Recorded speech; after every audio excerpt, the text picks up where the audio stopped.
Hi, welcome, welcome, welcome. This is the Health Dream Team event, and we are just having such a great time. I thank everyone for coming out. It's just an amazing team. We have so much to talk about.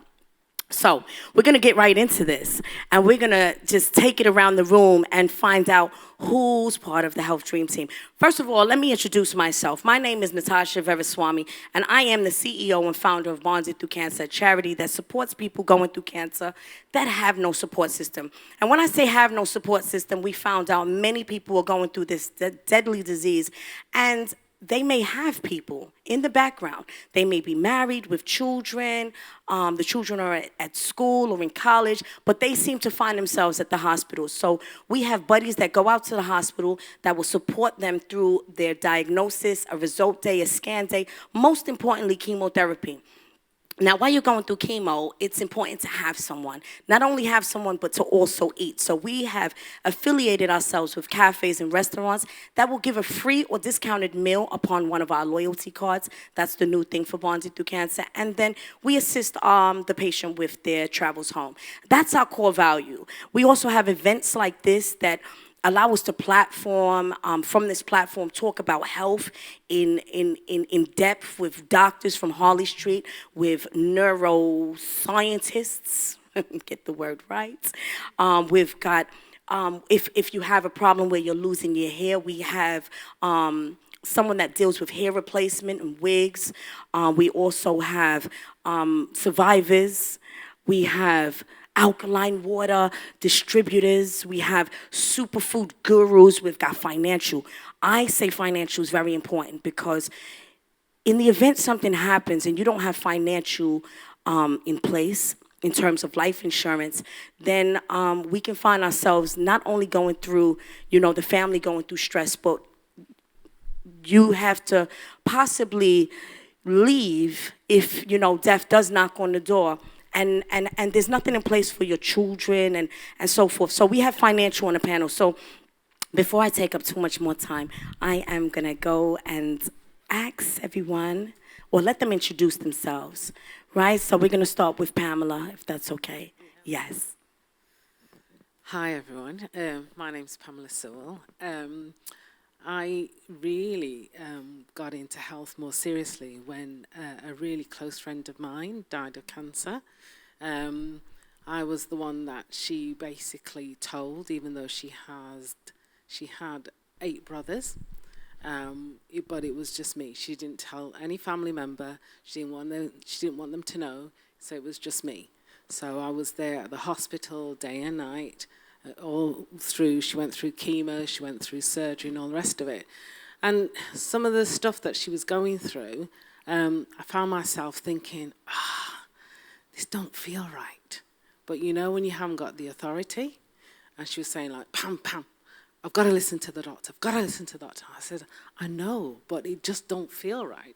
So sadly when she passed, that I obviously wanted to know more because I was there at the hospital asking the doctor loads of questions. I was the one that, I wanted to know this, why are you doing that, why is that? And at one stage, one of the doctors looked at me as to say, will you shut up? Stop asking me so many questions. But I needed to know. And I thought it was really, really important. So yes, from my own perspective, I was diagnosed with depression. I was also diagnosed with diabetes, borderline. I'm not a fan of medication, so I had to find another way. So I stumbled across alkaline water, really, because I invited a friend to a meeting, and we went for coffee, and I said, do you want a coffee? And he says, I do, but no, because of the water. And I'm thinking, what do you mean because of the water? Anyway, cut long story short, I then went to a meeting and then discovered it. What I realized is that there is a Nobel Prize winner called Dr. Otto Warburg in 1931 found the root cause of cancer. And he won a Nobel Prize for it as well. And basically, the root cause of cancer is acidosis and lack of oxygen. So, am I okay? No, that's okay. Yeah. D- Can I just jump in? Yeah, go on. Science and medicine has advanced since 1930 something. Okay. First of all, cancer is not one disease. My dad has cancer or had cancer. He still has cancer. Cancer is not one disease. It's like thousands of diseases. Yeah. Yeah. Yeah, I agree. So what you said is not strictly speaking true. Okay. Yeah. Well, I was at an NHS conference last month. There were all sorts of doctors there in Manchester, and a doctor, highly qualified, say basically 40% of cancers, all types of cancers, are curable, and that kind of took me back. 40% 40%. in terms of frequency. In terms of Because like a lot of cancers are breast cancer or testicular cancer, and those are curable. But most other cancers are not Okay. yet curable. Okay, can I say I'm not an expert? I can only talk from the heart, what happened to my friend, what's happened to me, and all the research and stuff that I've read. Okay, so I'm not gonna. So please don't. I'm not a medical person. It's stuff that I've picked up along the way. What I've picked up is that when the body is in an acidic state, the cancer grows. So you need to starve it. Like I say, there's a whole range of cancer, but you need to starve it. And one of the things it loves is sugar. So you need to starve it of that. That's like a starting point. And when the body is in acidic state, it also thrives. So you need to get it back into an alkali state, because when we were all born, we were actually born at 7.35. So we're slightly alkaline. And hence why when you smell a newborn baby, by the way, I turned a grandmother 4 days ago. For the first time. Sorry. I know. It's crazy. They smell so lovely. Hence, when you go into a nursing home, it smells awful, because the closer you are to death, the more acidic you are, and hence the smell in a nursing home. So just the bit of knowledge that I've picked up, we need to get ourselves in a more alkaline state rather than acidic state to give ourselves a chance. Okay? I'm Diane Clement. I deal with the nutritional side of things. So what I do presentations showing families how to prepare healthy meals and such like things. Also the superfoods and those. Also what they have to do to get the ORAC up each day, things like that. Because most people, they're in deficiency.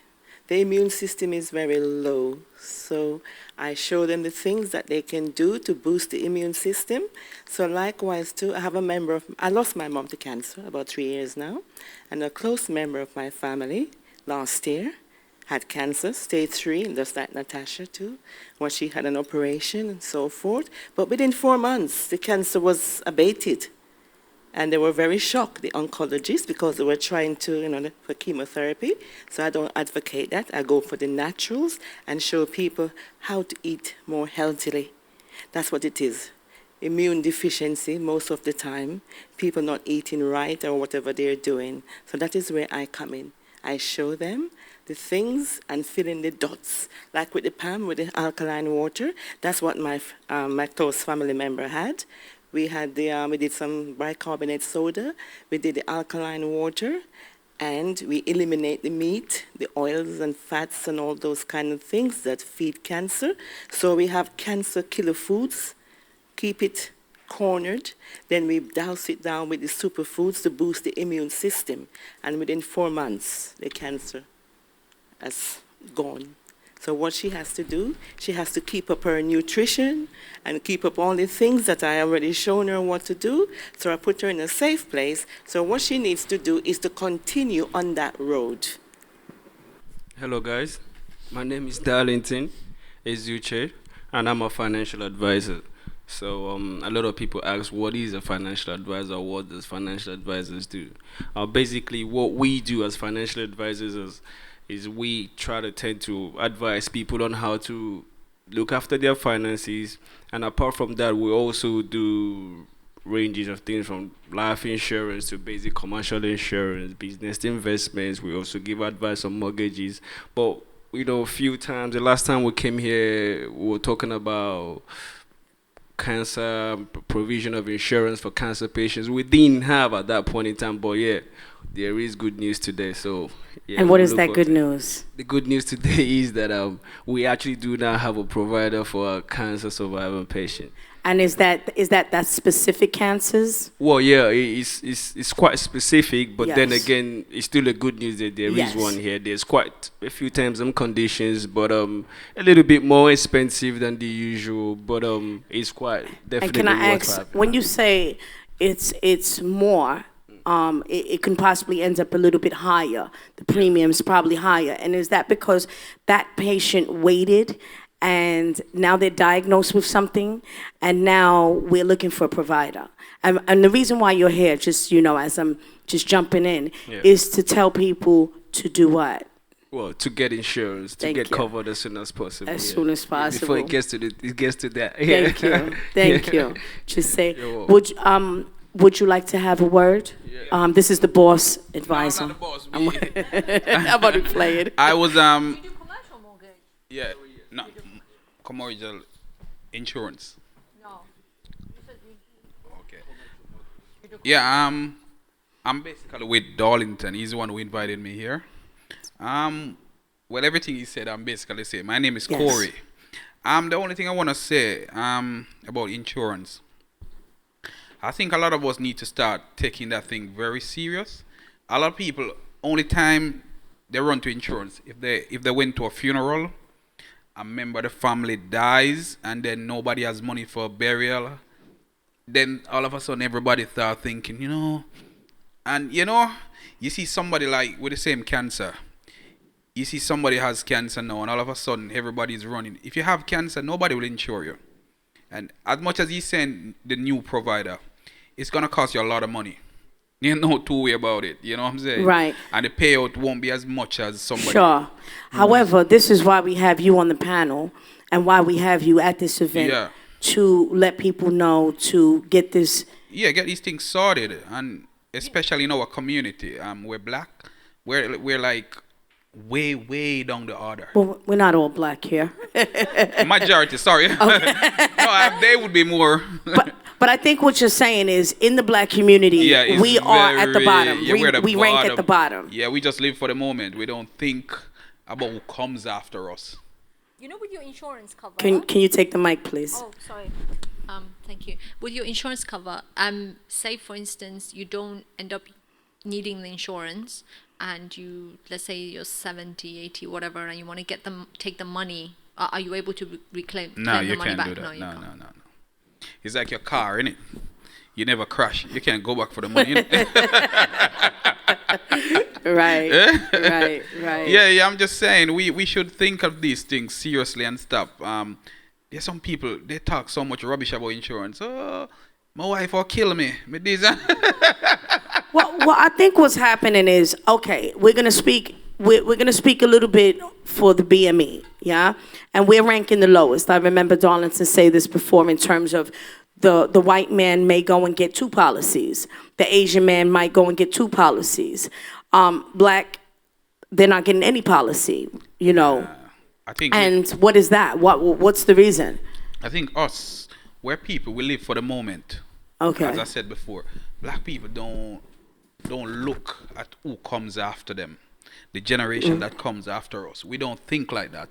We think for now and just for now. So again, you're saying then that we end up without the 3rd generation inheritance. Nah, we don't have that. We don't sort of- have that, and we that- don't have that luxury right now. Because in the event that something happens, the children can't pay out for the house or that kind of thing, yes? Yeah. So again, financial is very important. Yes, Quincy. I will say that, as you say, we live for the moment. I would say a lot of it is to do with lack of trust within our community. And I say lack of trust because, as we know throughout history, we've been experimented on with various different things.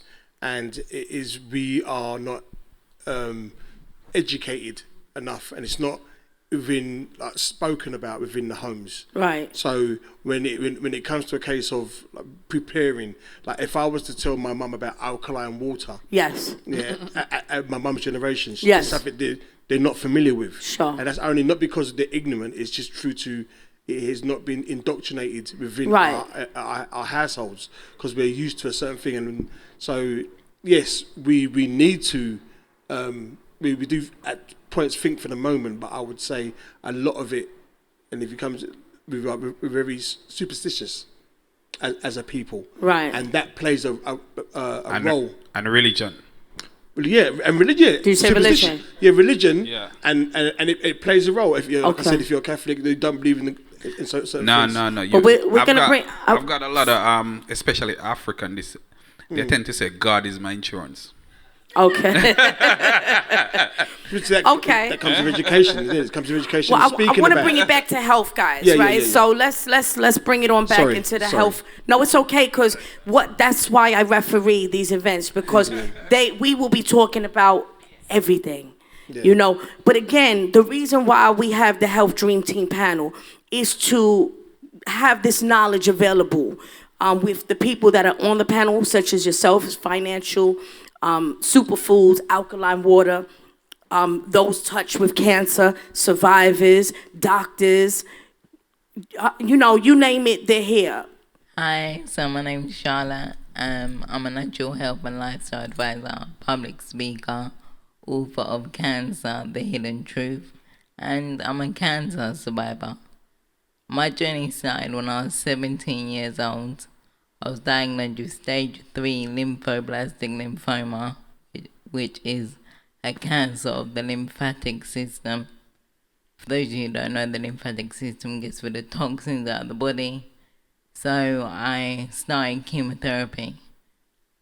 During the first month, I got psychosis from the steroids, where I was hearing voices in my head. It was like I was battling with someone else. They finally lowered the dose and the psychosis subsided. But then just 2 weeks before my 18th birthday, my whole nervous system shut down from having too much chemotherapy. So I couldn't walk, couldn't talk, and I couldn't even swallow within the space of 3 to 4 hours. The doctors had never seen this kind of side effect before, and they didn't know whether I would walk or talk again. Fast forward to now, I am walking, I am talking. Yes. And I'm 8.5 years cancer free. I actually stopped chemotherapy early and went on a natural journey. I won't go into too much what I've done, because we'll do that later down the line, I guess. But yeah, and although my walking isn't 100%, I didn't fully listen and depend on what the doctors were saying, because a lot of it has to do with yourself, your mindset, Yes. you know, your beliefs, the people you have around you. It's not all about depending fully on the doctors. It's about yourself as well. And you've got to take your health into your hands. That's it. Oh, I just love her. Thank you, Cece. And we'll come back to you as well, because she's a public speaker, you heard. Hi guys, my name's Leanne Perot. Outside of what I'm about to tell you, I'm an entrepreneur, so I do a lot of business coaching, a lot of business mentoring in the community. I started my business when I was 15. But then, you know, a couple of days after I turned 30, I was diagnosed with breast cancer, stage 3 breast cancer. In the same year that my mum was also diagnosed with breast cancer for the second time. So that was a huge shock. And I went through 8 rounds of chemotherapy. I went through 16 rounds of Herceptin injections. I actually coped with chemotherapy quite well compared to a lot of other people that I knew that was going through it. Can I ask, is that because of your mind? Or why did you cope so I much don't better? know. I think it's a bit of to and fro. Because, Okay. you know, the doctor said, oh, you know, you're fit and healthy, you've danced all your life and done all of this, maybe it's that. But Okay. I don't know. Positivity does play a key in that as Yeah. well. Because of my age and because of my family history as well, there was not really any other option for me but to get rid of both of my breasts. So I had them removed last year. And had a reconstruction, and here I am Which is today. amazing. Which looks amazing. Sorry, it sounds like I know what it looks like. But I do. And it looks amazing. Amazing. After my journey, one of the biggest things that was very, very important to me was to not just leave my experience and not do anything for it. So what I did is I just got my business hat on, as I usually do, and I kind of was inspired by Natasha and all the things that she does as well, and I set up my own foundation, and I called it the Leap Foundation. On one half, I mentor lots of people in the community with their business ideas and things like that, but on the other half, I do a lot of blogging around breast cancer, particularly with people under 35 years old, because it's something that's on the rise. Again, I'm going to bring it back to the Black community. It's something that is also on the rise in, younger women, but it's also something that we don't talk about enough. So a lot of my work right now is around getting more Black female cancer patients connecting together, talking about their experiences, because one of the biggest things that I found really difficult after cancer was building my life back together. And I didn't understand why I felt so depressed after being told you've been given the all clear. And there wasn't enough understanding around it until I did my own research and started talking to people and organizations about, just mental health and cancer and the effects after. So that's a lot of my work now, is around blogging about it, but doing a lot of work with Black female cancer patients and survivors, and just bringing them closer together and networking and talking about their experiences in order to aid recovery and everything else. Yes. Thank you so much. Thank you. So, I want to take it over here to Martin. Hello, hello. Hello. Because Martin, he has a lot to talk about when it comes to the mind.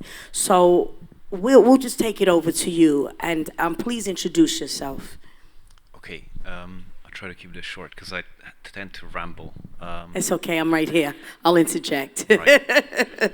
So I did a PhD in neuroscience, so I know a little bit about the brain. A lot about the brain. Probably, maybe. My dad had cancer, so that's quite interesting. Actually, before I say anything about myself, it's quite amazing that you guys, some of you have gone through cancer. I've had family that went through cancer. Thank you. So good job on being alive, Yes. Right? Good job on being alive. I like that. I like that one, Martin. Thank you so much. Because I'm always smiling. I'm always happy. Everyone thinks I'm on 10, but it's because I'm alive. Sure. And my sister's not. I buried my sister, and for those that don't know, my story was my mom's sister, youngest sister, then my sister, then myself, both of us together, then 2 uncles, then 2 aunts, and now another aunt a couple weeks ago when I was with, we were in the Langham, just big up the Langham. We're in the Langham Hotel for breast cancer care, an event, and I got the phone call that my aunt is in the hospital with an aggressive cancer. So this is why I do what I do and why we're all here. And yeah, so thank you. Thank you for saying that. That's incredible, yeah. I think, so I can't stay too long, actually. I have to run off in That's okay. 10 minutes. But give us your 10. I'm going to make it a little bit longer. So I'm a biologist in parts, and a computer scientist, and I do AI and other things like that. But I'm a scientist, right? So I'm going to give you that perspective. Yes, please. I think it's very dangerous to think natural. I don't want to bash on anyone's parade. I think natural is very important. I think the mind is very important. Like what you said, I fully agree. I think like you have to, and who else said that? Someone said that, one of you, maybe you said that it's important to be involved with the doctors and, like know what's happening. No, someone else said that. Who said that? Did you say that? What was that? That you need to yeah, you said that you need to know what the doctors are prescribing you, that kind of thing. Yeah. I kept questioning them all the time with my friend. I think that's super important, to be part of that process and try to understand as much as you can, right? So my dad had this pretty nasty prostate cancer that had spread to the lymphatic system, which she mentioned. So kind of the immune system. and it spread sort of in that general region. So if you know the region, it's like a pretty uncomfortable one, right, for for anyone. And it's pretty much guaranteed that he would have died if it wasn't for radioactive tracers. So highly unnatural method. Radioactive isotope is inserted into your blood, and you can track with very high resolution where the cancer is, which has spread. Okay. So anyway, he had that, and then he had the bits cut off, and it's like all around, spread out. So I think it's really important to not think that one thing is the solution. Like for some people, maybe alkaline water will help. Probably for others, it won't help. For some people, maybe natural solutions would help. For many people, it will not help. For many people, you need like, experimental radioactive tracers, like my dad needed, right? And that's like very unnatural, and that almost certainly saved his life, How long ago? How long what? So your dad's taking that medication course. Yeah. He's still here today, yeah? He's alive, yeah, for now, yeah. Yeah, so obviously it's clear. Maybe. Yeah, hopefully. No, I hope so. Yeah, I think it's important to, don't like, it's really complicated. Cancer is freaking complicated, and you should not think that you know the solution just because maybe you got cleared or someone else got saved by some approach, or you think they got saved by some approach. Don't think that someone else will. Like, you don't know. It's freaking complicated. What I'm getting from you is, and most of the people here, is options. You're saying options. Yeah. And I go by what you're saying is, I think that we have to know ourselves Okay. and our mindset. So I agree with you. Explore options. No, I'm just making a quick point. No, what he's saying is different. Yeah. Yeah, that's right. Yeah. That's right. Yeah. Basically what he's saying. Yeah. So most things will work, but what worked for Dick might not work for Tom. So that's basically what he's saying, innit? What works for most people on average? Can we give him a mic, please? Oh. Sorry. Watch your foot. Are you insured? Hello. Yeah, so... Your name, please? Yeah, so my... A bit closer. Yeah, so... I think I'm a bit too close to the speaker. Okay. 1 second. But yeah, my name's Kodjo. My dad passed away from cancer 4 years ago. Okay. And I guess similar to some people, he wanted to go with natural methods, but unfortunately, before he could go with the traditional medicines and stuff like that, he passed away. Okay. So what I'm interested in is what, on average, works for people. So you said that he passed away before he could do natural methods? Yeah. So was he doing chemotherapy? Yeah. Okay. And what kind of cancer did he have? Liver cancer. Yeah. Okay. So I think he had hepatitis A and... Can we have an answer from Miriam? Do you have... Well, the thing is with chemotherapy is it kills your own cells. So... Hold on. Is it on? Yeah. So basically that's why it doesn't work for everybody. So the idea that you can use natural methods in combination with chemotherapy, that I think is the best combination, to be honest. Because let's say, for instance, if you're topping up on antioxidants while taking chemotherapy, of course that's the best, because that protects your cells against all these harmful chemicals that's hitting your normal cells. And then trying anything, but of course choosing one or the other, I think that's dangerous, because if you just go with natural, then you're really restricting yourself. And the same thing, if you just go with chemotherapy or radiotherapy and try nothing else, then you're actually really damaging your body. And as we heard, it has severe side effects.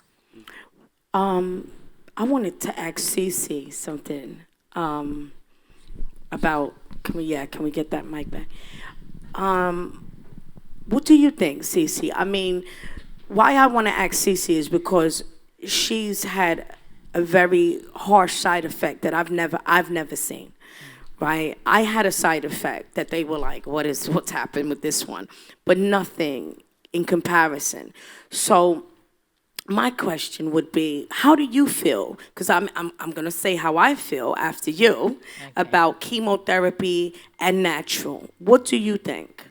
Even though I went through what I went through, I would never tell someone who's going through it, don't do this or don't do that, because like everyone's saying, we are all different. So what works for me may not work for the next person. Right. And I tried many different things. Right. I didn't just do one thing. I was doing the herbs, I was doing Right. the food, I was doing the Right. mindset, I was doing loads of different things to create a balance in the body. So when you are doing any of the things, Yes. you have to create a balance in the body. If one thing is out of balance, then it's not going to work. Right. So, what would be my question? I think a lot of people, I want to say this, but it's hard for me to say this, but I think I can say this because that's my little sister, and we are bonded through cancer, right? Yeah. When I say that, for those that just came in, we're bonded through cancer because we have shared this experience. I'm not quite sure about how many others, and who's here may have experienced someone going through it, but Leanne and Cece, my thing would be, if you was to go through cancer again, I wouldn't have chemotherapy. No. would you? Yeah. Can you take the mic? Can you explain why? My mum went through chemotherapy with her breast cancer, 30 years ago. Yeah. And she did have side effects, but she came out and she still lived to tell the tale. Right. I believe exactly what you said. It's a balance. I'm fortunate that I had a wonderful mentor that sent me to all these wonderful doctors while I was going through my treatment, all homeopathic doctors and people that, don't deal with Western medicine. Right. Every single one of them, there's only two, but they were, two different ends of the spectrum. They didn't know each other. Both of them even said to me, it's not that they disagree with chemo, they sometimes disagree with the amount of chemo that gets given. Right. But one of the things they said, take the two. Make sure that you are looking after yourself, you're doing all these things, and they put me on all these different diets and things like that. And then, make sure that you do the chemo. That was what I got advised. And I'd just like to point out, when I actually consented to chemo, I think consenting to chemo is actually one of the bravest things you can do. Yes. I think consenting to chemotherapy drugs is one of the bravest things you can do. And I'm telling you something, I got frowned upon from the black community. A lot of people from the black community, why are you taking chemo? Go the natural route. Go the natural route. And I'm like, listen, my mum is here living to tell the tale. Yeah. Right now, I'm in such a state of shock, anxiety, and panic that I've just been diagnosed. I don't have the time to go and research all the different things I need to do and get the bush and the that to do and that. do Do you know this what I and mean? that. I just didn't burning the duck in the back. And you know what else as well? Going down the natural route as well costs money. Yes, it does. It yes, costs it does. money. Yes, it and does. if you're not well resourced with that, then you can't do it. Right. Do you know what I mean? But Right. I think people need to be very careful about people that consent to chemo. Everyone's got a choice. Right. Don't judge people because they're choosing to do that. Right. So that's a lot of the people that were telling me don't take chemo have never ever experienced what you experienced in their life. Right. So that was very key. Thank you. So I will say why in quickly. My sister did 7 years of chemo every year. I've never seen no one else do anything like that. If someone else can tell me, I've never seen it. So when 5 years in, she's did chemotherapy 5 times, for 5 years every year, throughout the year. And we know chemo's long, right? The whole year and all of that. And then in her 5th year, I became diagnosed. So I wasn't keen on chemo. I'm like, well, it hasn't, cured her, or it hasn't taken it away. And I wasn't sure myself. But I think you have to be very decisive. You cannot be indecisive with this thing. And I feel like fight with the Army, the Navy, the Marines, the Navy SEALs. And that was my thing. I'm going to drink the bush. I'm gonna, whatever, who's boiling what, give it to me. I'm at chemotherapy. I'm doing it all. Whatever it took to fight, to live, to win. And again, a very positive mind state was important. or positivity around you. You know, people that care about you, that love you, they need to be around you always. And if that's not around you, because again, it's balance, as you were saying, right? Doctors, balance is important. And the balance of having the right people around you or not. You know, having peace, love, and kindness around you. That I felt that's why I'm here. Because I fought in that manner. Yes. Can I just say something quickly? Oh, yeah. Just the reason I actually stopped the chemo was because it was attacking my nervous system, Right. which obviously had already been shut down from the chemo. So it was choose maybe never, actually definitely 100% never walking again, or it's not the chemo. For me, I was 18 years old at the time, so it was about quality of life for me, not quantity. So that is why I made the choice that I made. Of course, and like I said, we can't even, we can just about sympathize, because I can't even empathize with that one. I don't know what that felt like. I know what I went through, what that felt like. Some people, you know, I'm getting a T-shirt that says I made it look easy, because I think I did. But it was hard. It was very harsh, right, guys? It's a harsh treatment to go through. And it takes so much from you. So I want to talk about loss, right? Because when I say it takes so much from you, when we talk about we lost so many things in that time, right? You lost your speech, you lost your being able to walk, you lost your breast. I lost my breast as well. Throw that right in, right, girl?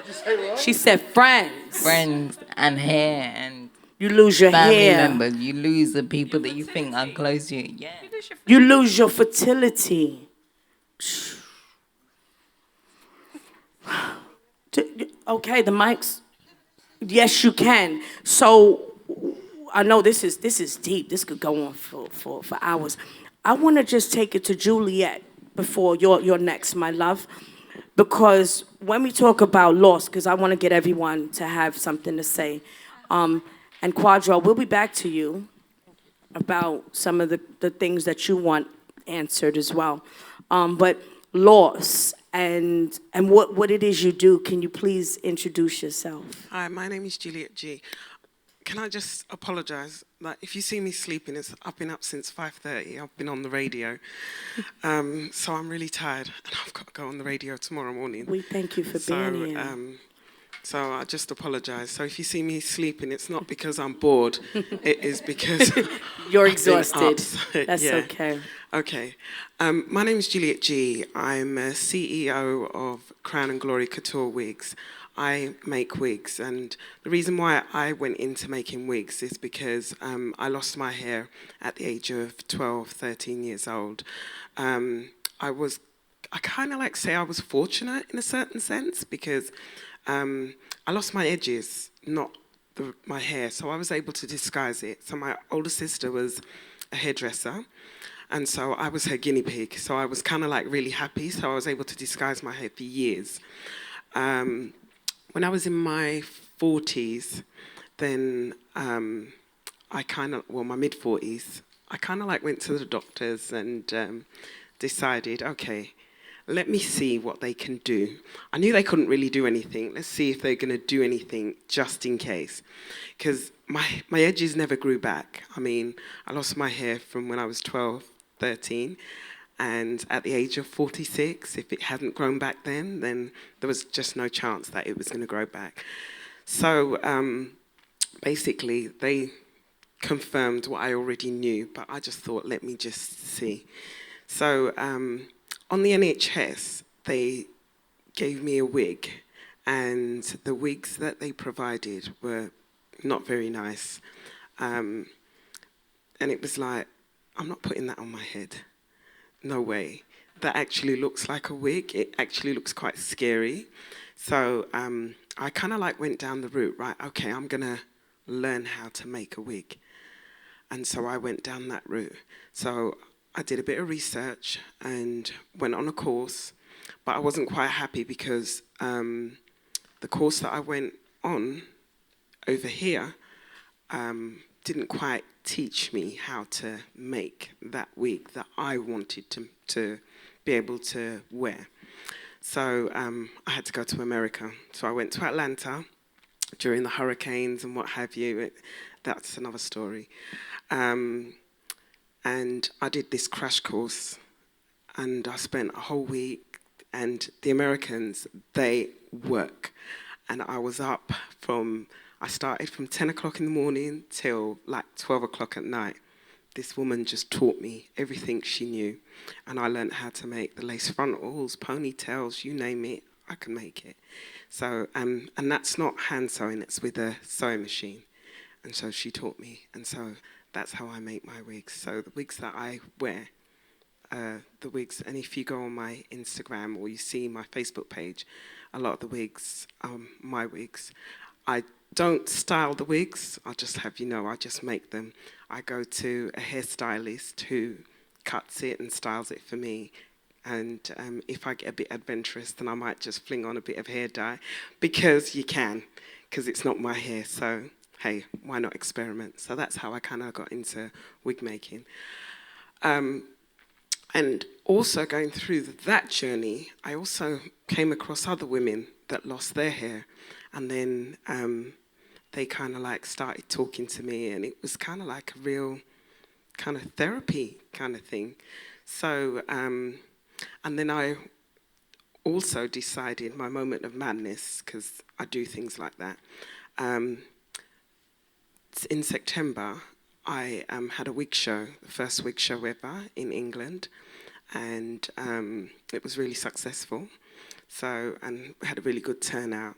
And there is a plan for next year, 2019. So September 2019, I will be doing another wig show. So watch out, Instagram, Facebook. Hi. Can we pass the mic? Thank you.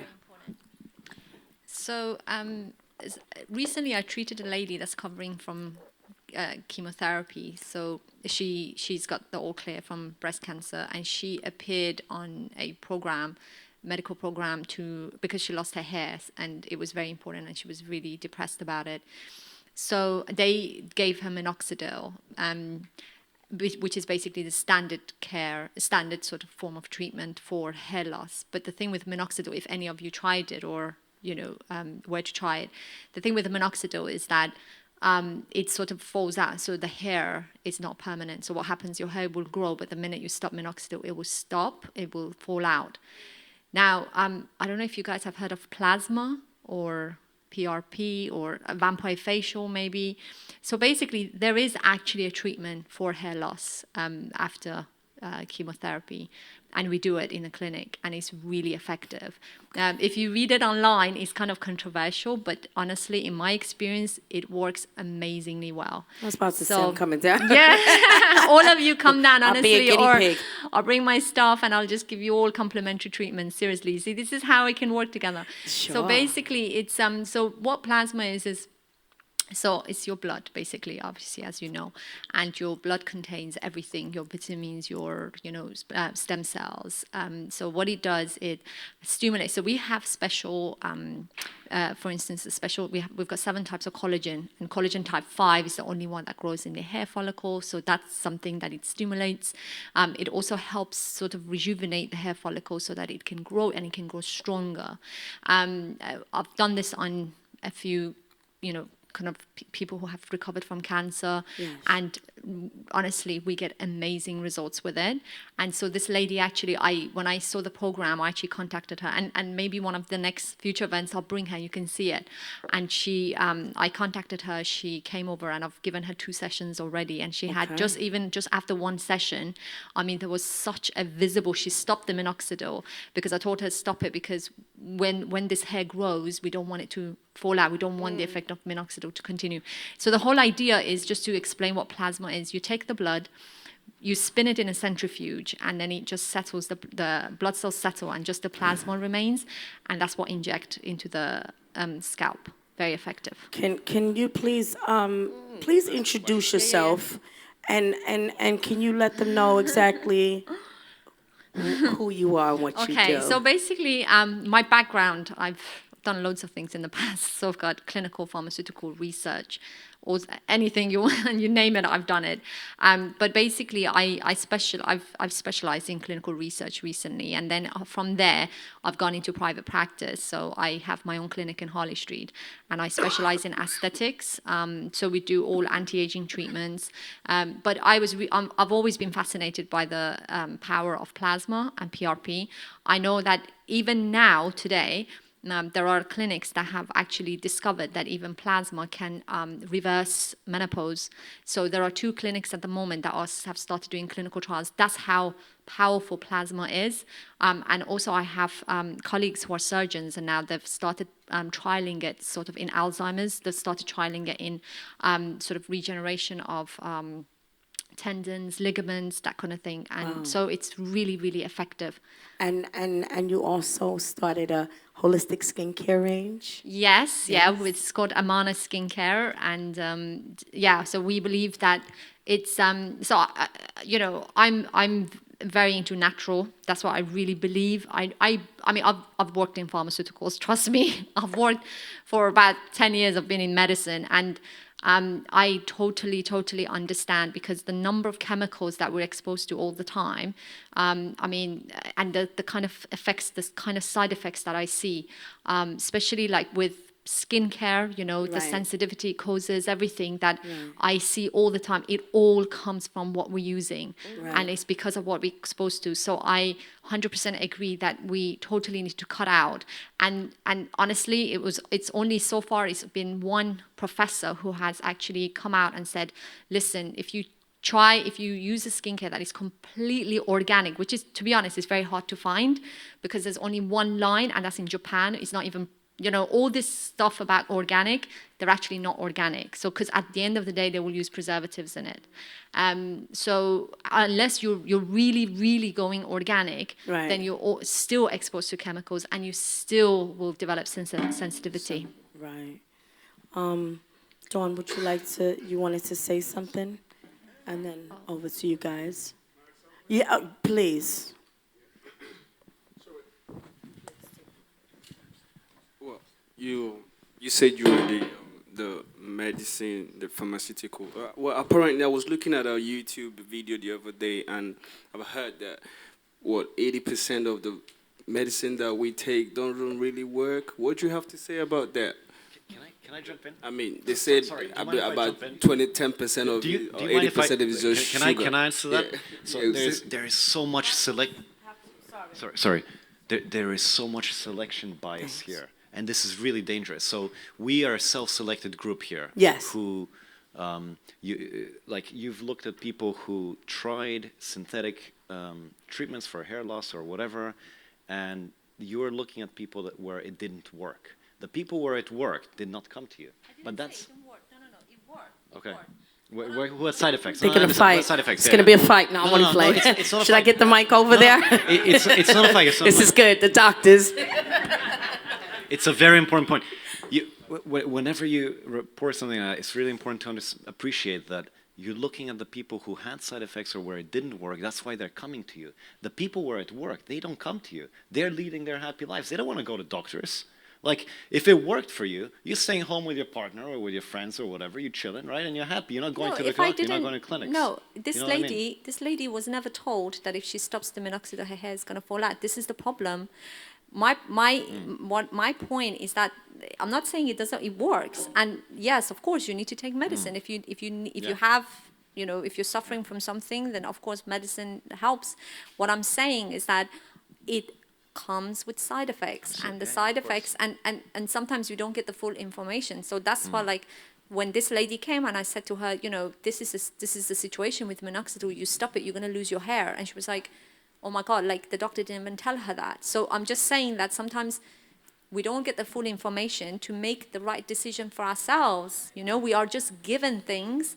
And like I said, there's, like, when we talked about skincare, there is such a huge variety of skincare in the market, but nobody turns around and says, you use this skincare all the time, your face is going to become so sensitive. But it's what I see.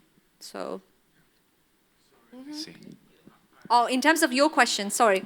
Okay, to be honest, I don't know what you're referring to. I haven't seen that research. I haven't come across it, so I really I can't comment on that. But if medications used for the right sort of problem issue, whatever it is, yeah, it's not that they don't work. They have effects, of course. That's why there's so much research is done to make sure that these treatments that are provided, they actually do have an effect. Yeah. So there has to be always when research is done, there has to be a significant difference when you compare it to a placebo, in order for it to come into the market. Because I was just trying to compare it with them saying the state of mind. Because according to the, sorry.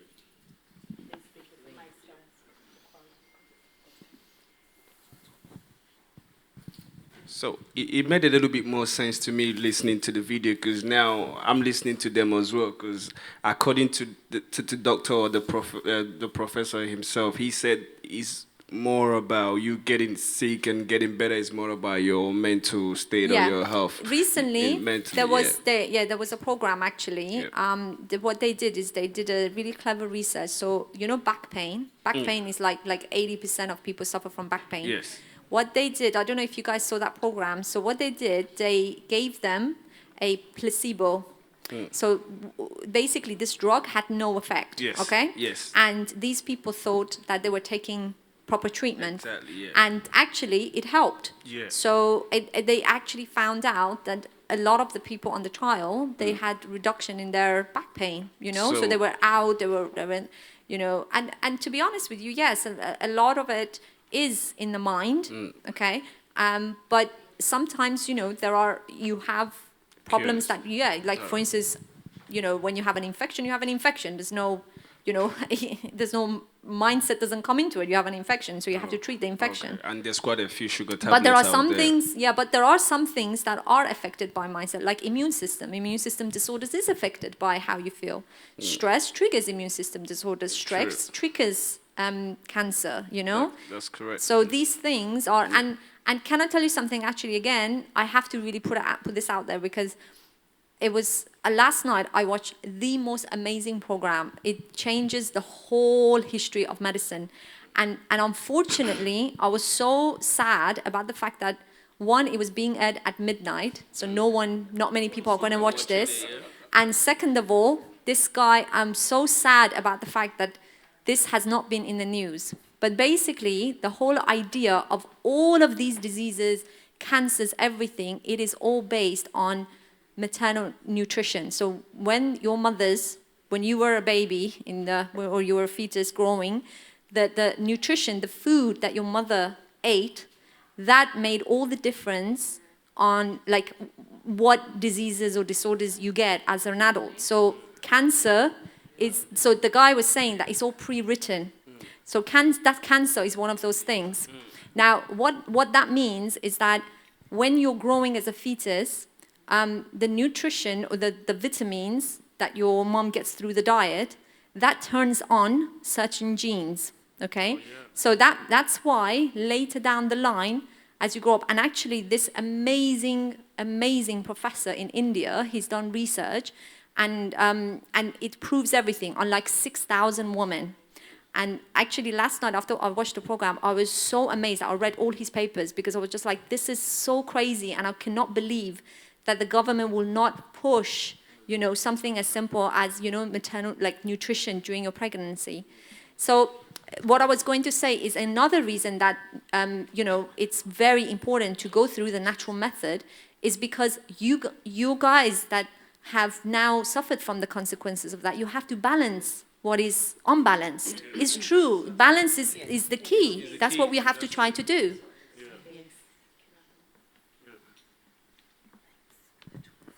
Okay, I think Dawn would like to say something. Yeah. Speak into the mic, my love. Hello, everyone. It's the first time that I've come to... Anything like this. Absolutely. And I feel so privileged to be here. Oh. Now, my story, listening to the various different stories about cancer, My story is extremely unique, and I'm going to break it down very quickly.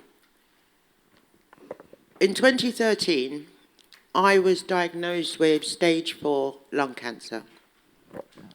I was told that I needed to start chemo straight away.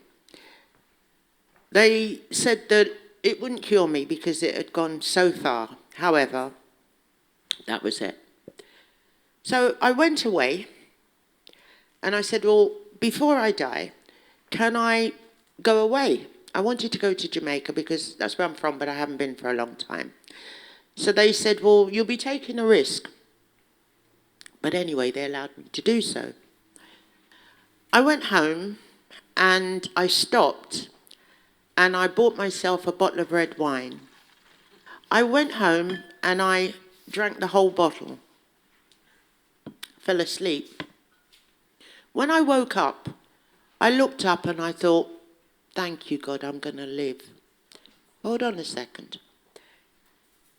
I didn't go to Jamaica, couldn't afford it at the time, so I spent the 2 weeks I had and researched this cancer, this lung cancer, that was given to me. I changed my diet, I changed my mindset, I did so many things that the list, I can't really tell you all now. When I went back after 2 weeks and they test me, they said, cut to the chase, your cancer's gone. So I thought, okay, I didn't even ask any questions. I just left.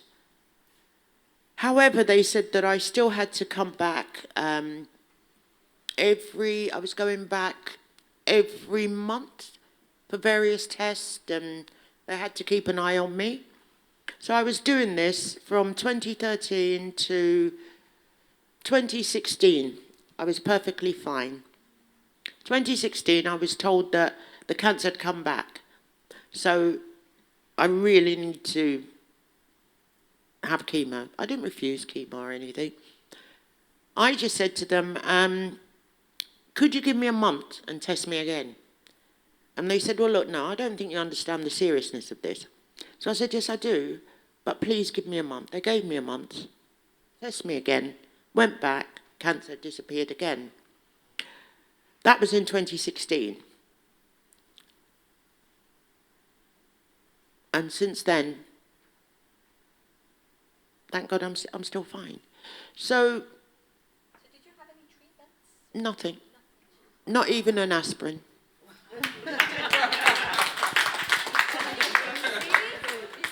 So I've listened, and because my case is so unique, there is a professor that I'm under. And they still can't really actually work it out. So sort of listening to everyone, yes, we all have choices, but for me, I didn't even have time to think about what I was going to do, if you understand what I mean. Because, you know, the shock of, as far as I'm concerned, my time is just, it's all over. But there was something, I think we all have to, it's not just down to the doctors or, we have to take care of ourselves in a way. I mean, it's been what now, 5 years? I still go back. And there are times I think, oh my God, what's he going to tell me now? But although I've never been in denial, I'm not having it.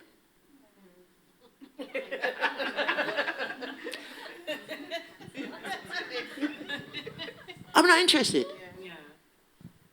And my mindset, yeah, even the second time, when I went back and it was someone else that I was seeing, and they said to me, well, you talk me through, you know, what you've been going through for the last 3 years. So I said, no, not really, because I've just had a test. And right about now, I'm quite anxious, so I want to know the results. So she said, well, that's why I'm asking you, because it's all showing clear. So for me,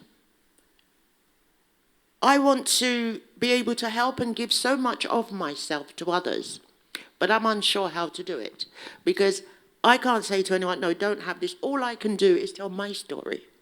And that's why Bonded Through Cancer needs you. And I mean, I do speak to people that know my story. There was a lady, I'm going to come off very soon, and she had, I don't know what the cancer's called, but it was a swelling here. And I started to speak to her. I went down to Brighton and I saw her. And I said to her, I don't like to push religion on anyone, okay? But as far as I'm concerned, that's where my healing came from. I said, have you ever read the Bible? She said, no, Donna, I'm not really into all that. So I said, yeah, fine. Cut a long story short, I spoke to her about 2 weeks ago, and she said she'd been away, and she's back. She said, but Dawn, I want to tell you something. She said, I started to pray, she said, and the shrinking, it started to shrink. And it was like, I'm not saying that just leave it because God will cure you. No. You also have to take responsibility, but every case is different. You know, I've lost a niece from cancer, I've lost a brother, and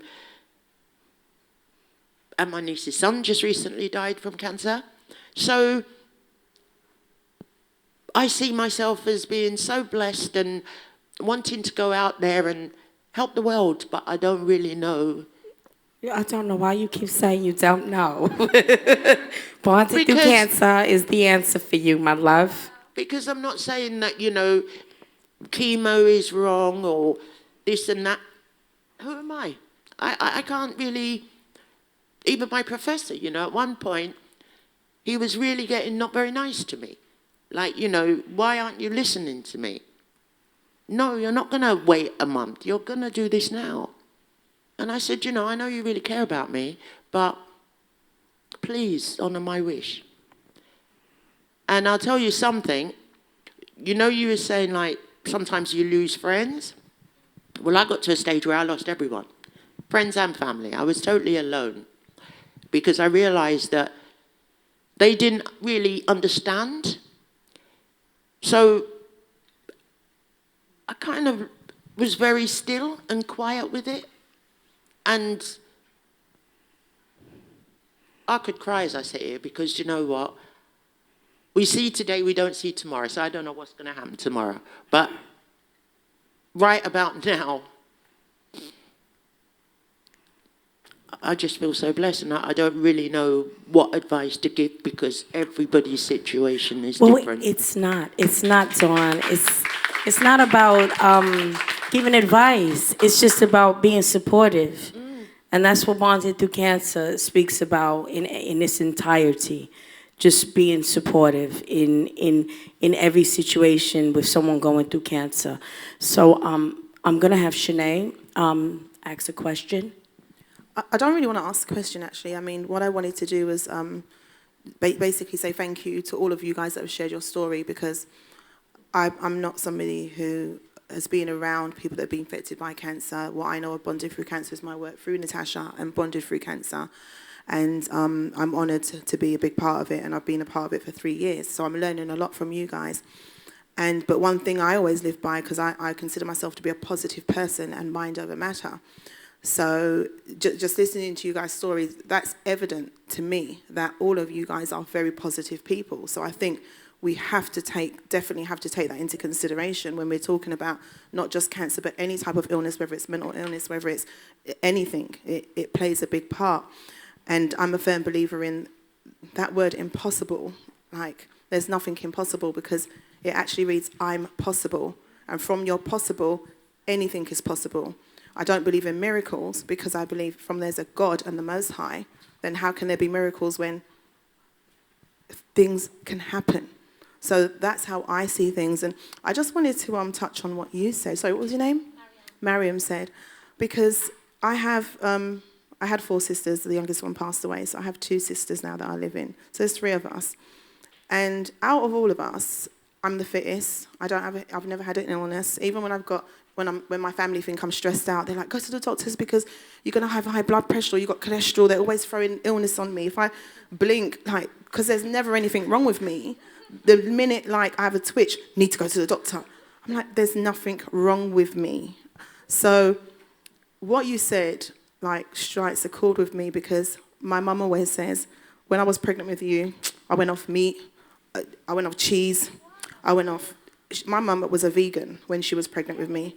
And I'm 48 years old. So back then, you can imagine that the food was better. We weren't eating processed food. The veg wasn't chemicalized. Do you know what I mean? It was all good food. And my mum said she didn't, and I've got an appetite. I can't eat chicken on the bone. I mean, I practically don't eat any meat now anyway, but I've taken everything from my mum. Now, my two sisters, one of them has eczema, the other one has asthma. They suffer with so many different illnesses, and I don't have any of it. So I actually believe there's something in there. Now, had I thought about this before I had my daughter, 28 years ago, I would have eaten better. But I lived on chicken burgers and all kinds, but already my immune system was built up to a standard where food never affected me. But looking at my daughter now and all the illnesses that she has and what she's going through, I kind of feel bad about that. Do you know what I mean? Because it's always been in the back of my mind that the way I ate had something to do with what she's going through now. So, absolutely, absolutely. And just to add on to that, for me, it's like it's just basic on what Dawn is saying. We are the owners of our bodies. And if we actually sometimes take a stance, stop and just listen, our bodies tell us what we need. It's quite simple. And I'm just going to end by this. I travel a lot. And when I was younger, every time I got on the plane, I always came back sick, sneezing, the flu and whatever. And I was like, this ain't going to happen again. So I've been traveling like for quite a bit for the last couple of years. Before I get on that plane, I talk to my body. I talk to my white cells. I talk to my organ. I talk to my liver. And I'm like, you're not going to get sick. You're not going to get the flu. I speak to my body. I take garlic as well, but I speak to my body. And I remember I got on the plane and everyone was sneezing. Everyone was coughing. And I did not stop. I went underneath my blanket and I prayed and I prayed and call it pray, call it meditation, whatever you want. But I spoke to my body. And when I got home, my daughter said, oh, you're going to be sick. And nothing touched me. Everyone came off that plane sneezing and whatever. There's even been times where I've been around my family and they've got flus and all of that. And you're going to get it, you're going to get it. And I talk to myself because I cannot afford to take time off and be sick because I do my own thing. So I just wanted to leave everyone with that. I do think chemotherapy, like what you said, it's a balance. Everything is a balance. And I think, again, as well, in what we eat and what we do, everything in moderation. But start listening to your bodies. We need to start listening. Just take some time. Just be still and listen to your bodies. Thank you. Can I, oh, little clap. We've got a little clap. Yes, let's clap. Can I ask if you know when you say talk to your body? Excuse me, miss, are you on the phone? Sorry. Do you know when you ask, when you say speak to your body, is that like when people say speak to plants and the plant grows and stuff? Is that true? Did you not see the thing on YouTube the other day? No. So, okay, I'll just tell you this quickly. So basically, it's about anti-bullying. So what they've done, they've got two plants, okay, exactly the same. They're not grown or anything. So they put one plant over there and one plant over there. They had one set of pupils that would go to one plant and say, you're disgusting, you're horrible, you're nasty, you're not going to grow, you're going to be horrible, there's nothing about you, look at you. So this is what they were saying to this plant. Then they went to the other plant, exactly the same. You're such a beautiful plant.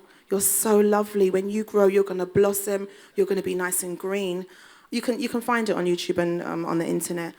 And they looked, they done this for about a month, I think it was. And when you went back, the plant that they were being horrible to was like just down, dead, nothing. The plant that they were speaking to and loving had grown into this beautiful plant. So that speaks volumes. I'll send it. I've got the link on my phone, so I'll send it to Tash, and I'm sure she's got all of your details, and you can see that. So and it really isn't that amazing. It's just the fact that everything is possible. Do you know, in the grand scheme of things, when we look at it like that, it's just possible. So for me, we can talk to our bodies. We can nurture our bodies ourselves. Okay, I've listened to everyone about cancer, not just about cancer. Everything boils down to proper nutrition. But some people don't know how to achieve that. So from the cooking, I visit homes, I cook in front of families, and every household that I've been to, they don't know the right technique to cook. First of all, they peel the foods, have it on high temperature, using the microwave. So at the end of the day, you're not getting anything from what you're eating. And food is not like what it used to be, even 20 years or 10 years ago. It's depleted. So if you're going to use the microwave after you finish cooking at 100 degrees, you've lost all the nutrients. Then you go and microwave it. So it's different factors now. We're in a war zone when it comes to cancer. It's not just the food, it's the pollution, it's the mobile phones, it's what's in the home. All these negative energies enter in the bodies, okay? So there are certain things that people need to know. What is ORAC? So when I have 2 cancer patients right now, I go to people's home, and I go through the dots, and I connect the dots, tell them about what is ORAC. Do you all know what is ORAC? Please, can you tell them what's the ORAC, please? Explain what ORAC It is very imperative to know what that word means. It means oxygen, radical, absorbance, capacity. So they say you should eat like a king in the morning, eat like a queen, and a pauper in the evening. All right, I'm just going to stop you. Can you come back to ORAC? Yes. When you say ORAC, what do we know about ORAC? What do we? Right. ORAC means. Why should we know about ORAC? What is it? Because it's crucial. It says the daily allowance that we should have, the vitamins, minerals, etc., what we eat. Food's supposed to be our medicine, but you're not getting any medicine. So you need at least 7,300 daily for each of us adults. But you're not getting it from what you're eating. So I've got a superfood. It's called the Rain Soul. It's made from black cumin seeds, raspberry, grape with the Chardonnay. It's got D-ribose in it. The doctors might know what Rain Soul. So 1 pouch of Rain Soul is equal to 8 to 10 portions of veg, 8 to 10 portions of fruit, and 3 to 5 portions of the omega fatty acids, 3, 6, and 9. So whatever you eat during the day, from morning till the night, you haven't exceeded 7,003. So we top up with a pouch of the Rain Soul, which is 8,990. People should also know what is carcinogenic when they eat meat. There's different phrases that they need to know. Okay? So it's a dot. We're in a war, and you need the right weapons to fight. The people are not equipped with the right things, like the water. They're drinking bottled water. Some have met, they're not drinking water at all. When I ask them, have you drank any water? No, they're drinking juice. The body is made up of water, and not any old water will do. So can I ask a question? I like this one. So when it comes to, I know you're a superfood guru, as I like to call you, and you really know about that alkaline, the levels, the pH balance, and where we should be. Now, I know that you, again, yourself and Pamela are distributors of alkaline water machines, yes? So my thing is, if I do not have the money to purchase my machine right now, and I go into the shop and I want to start the journey on how to alkaline my body, what pH balance should I look for on the bottle of water in the shop? Because right now I can't afford this machine, so I want to start the journey. So what level should I look for when I look on the bottle? Because on the side of the bottle it shows a pH balance. Now the higher is the better, yes? And But as Pam will say, Yes? even if it has a higher pH in the bottled water, it's been on the news, it's in the newspaper that bottled water is acidic because of the container it's in. It's not, it's plastic, So, it's not okay. microclustered, it hasn't got any electrons, it's just dead So, water. but what should I do? I can't afford my machine. So, what do I do? Which pH does it make any sense? Do I look for the bottle, Perrier, or the bottled water, the glass bottle? Does that make it better? Will that make it better? I appreciate what you're saying. That the best one to drink is the source water. So it's like Evian or like Highland Springs. They've got the highest pH. But as Diane's saying, even though that is better than the rest, it still has its limitation, because there was a thing on the news where they found microscopic plastic in the bottle itself. So the problem is the plastic. Because I actually know somebody who went to Cuba, drank bottled water, and nearly lost his life, because when they tested him, it was the plastic had leaked. The stuff in the plastic, it leaked into the water, and nearly lost his life. So that's the problem with bottled water, because it's not regulated as it should. I just wanted to ask a question, because I went to an organic shop the other day, and they have alkaline water, and the pH level is 9. So it's I haven't seen 9 yet, but it's a really good one. So we all went crazy and was buying it. But then I was like, but how does that make sense? Because it's in a plastic bottle. Like, why would you have a health nutrition shop do alkaline water at 9 and then put it in a plastic bottle? Yeah. So we were all, the group that I was with, we were all querying it. So then on the bowl, it said something about, I can't remember, it was better. Yeah. PBA free. PBA, yeah. So that's what I wanted to know. So what does that mean? Because then that person was saying to me, then if it's in that bottle, it's fine.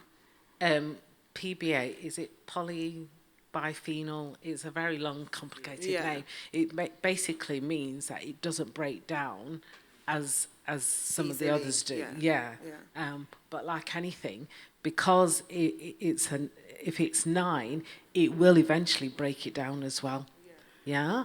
You're right. It should have been in a glass bottle. But the thing that we talk about is not just the pH level. The pH level is one thing, it's the ionization.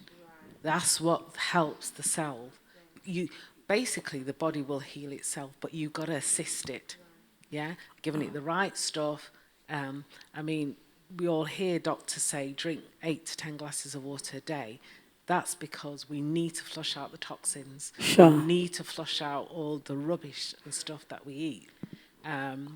Because the toxins build up, and then that can help to cause all the problems in the body. Can I just add something really important? And I Yes. just want to educate everybody, and I'm playing the devil's advocate a Yes. little bit here, but we can't help how our body is made and what will happen. And like I say, because I don't know, to be honest, the full facts of alkaline water, but one thing I do know is the chemistry in the blood.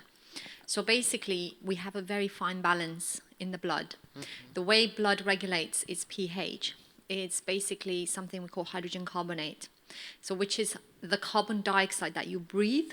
Yes. It basically combines with water, and then it forms hydrogen carbonate. And then that can split, and it can form hydrogen ions. Yes. And HCO2 minus negative ions, which by releasing the hydrogen plus ions, it kind of changes the pH, so either makes the blood more acidic or alkali. So therefore, what I'm saying is that it depends on the amount of carbon dioxide in the blood. So basically, the body has a way of regulating the body pH, the blood pH, by changing the way you breathe. Now, changing the way you breathe affects the amount of oxygen you take in.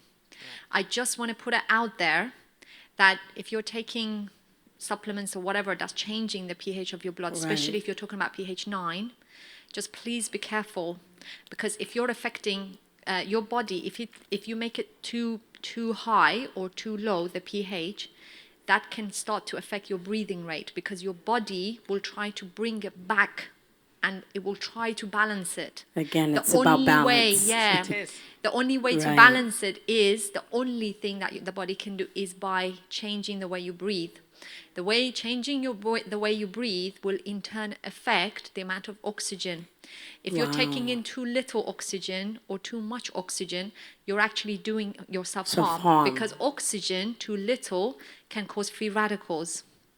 So you may be taking the alkali water or whatever, you may be changing the pH of your blood thinking that it's doing you good, but it may be that if it's not right for you and your body starts to try and balance itself, you may actually be doing more harm, just to put it out So there. again, it's all about balance. It's about knowledge. Do it in moderation. Like, what I'm saying is that don't just drink alkali water all the time. Right, Because right. that's just making your blood too alkali, and it's not right, to be honest. So just to piggyback, it's so important for balance, and not only is the important balancing act, it's about gaining this knowledge, having these events, having these platforms for us to be able to convey this information, right? I mean, where do you go except Bonded Through Cancer's platform and find doctors that piggyback the holistic nutritionist and give you the scientific views? Where else does this happen? So please support Bonded Through Cancer. Do not forget that this is a platform that's so unique and different that no one will get this information unless we convey it. Yes. Thank as I you. was saying now, Yes. as Pam said, it's not just one thing. So when I go out to people's home, Yes. it's more than one thing. They have to change their mindset and go on a different lifestyle. Okay? So it's to do with the foods. So I've spent years and go to other people's presentation to learn the colors of food. There are foods out there which are cancer killer foods. But the thing is, people don't know it. Colors, orange, yellow, what is this, what is it? They need to know colors. When they go shopping into the supermarkets, they need to know what is in that one, carrot. Beta carotene. Right. They need to know what is in the Well, blueberries. They don't know that. I'm only going to interject. When you say Yes. that they don't know, is because the knowledge is not always available. And this is, again, why I do Bonded Through Cancer's Health Dream Team events. Everyone that is speaking today, mostly everyone here is from the panel. And this is why it's important for us to do this so they can have this information. Without us doing this, then where do they get it from? In depth, like you're saying. It's easy for us to say they don't know, she doesn't know, he doesn't know. But how do they get to find out this info? So again, I'm gonna keep on saying, please support Bonded Through Cancer, the Health Dream Team. Oh. Okay.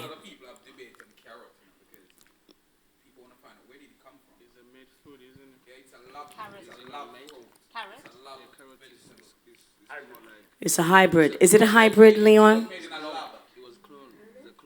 Leon, is it a hybrid? I didn't know carrot was a hybrid.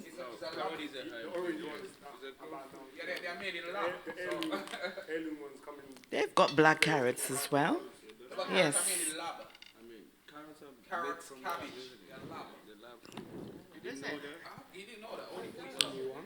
We're gonna debate Hold on. about Hello. carrots. Hello. Let's bring it back. Can we? Either you're gonna speak with the mic or you're not gonna speak at all. What we're Please. trying to do is, apart from cancer, is nutrition. Is how you prepare the food. People don't know what the metals they're cooking in that contributes to their problem. Like people don't know. Yes, certain people don't.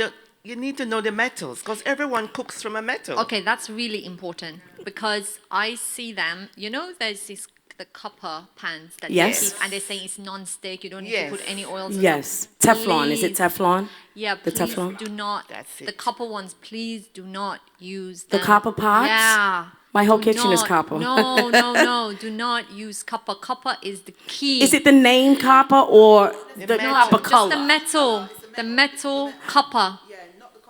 Oh, right. Okay. I get what you're saying, which is not that great anyway, because Diane wants to get me the pot. Yeah, so what I'm saying as well, we're trying to urge the families, because what it is, food hasn't got much nutrition these days. Fake food, this happening, right? So if you're going to go to war with certain pots, I've been into people's home, I cook with them, and I do pollution tests. And some people, like our Jamaican, our Caribbeans, say, I love my Dutch pot. I'm going to die with my Dutch pot. Yes. By the time I'm finished cooking in titanium, I want to urge people that switching from those other cookware or pots to the titanium is cheaper.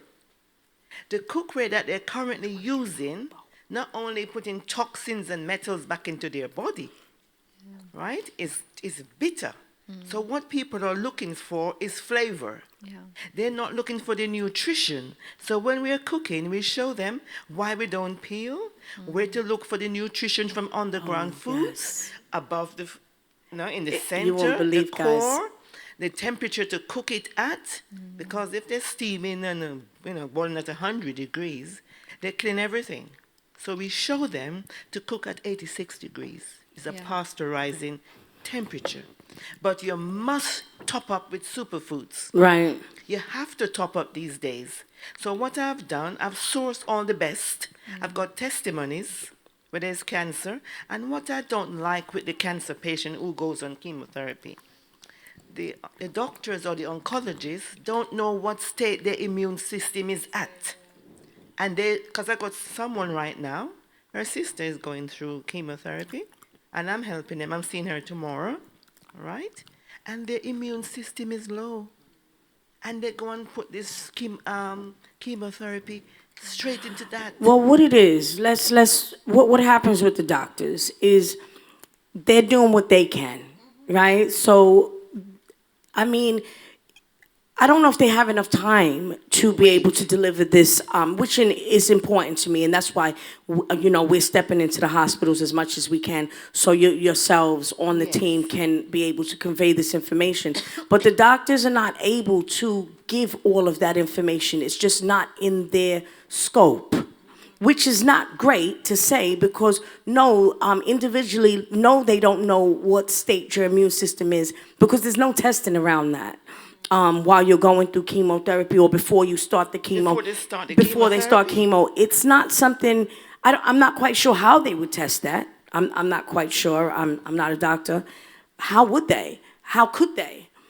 So, that is the problem. I mean, what they're going to do is their thing is to give chemotherapy, right? 100%. It is what it is. But that's again why it's important for people to gain knowledge. Knowledge is key. Power, that's and knowledge is power. And if we don't have these platforms and come together to convey this information, and thank God we are having it videoed right now, so we can give it out to the masses, that there's no way that we're going to be able to find that balance. But I think with these kind of platforms, we can create some kind of balance between the doctors and between ourselves. I think the key thing, honestly, is test your vitamin and minerals. The level of vitamin and minerals. So what you were saying about in terms of how do you know about if you have a low immune system, to be honest, it's very difficult to differentiate in cancer, because cancer is all about low white cells and that kind of thing, and which obviously then that's your immune system as well. So if it's low, is it because of the cancer or is it because of the immune system? Do you know what I mean? Right. So in that case, you won't be able to tell. But, if you test you can, I mean, this is the issue. The issue is that with NHS, they cannot do this more sophisticated test because it costs money. Where do we go? Yeah.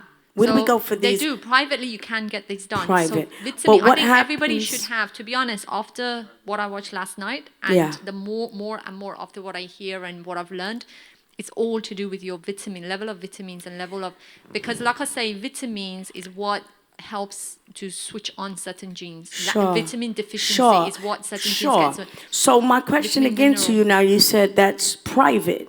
I can get this You tested. can go and, everybody. You can go and get your vitamin profile. You can get your mineral But that profile. might be a little bit hard sometimes for someone low income.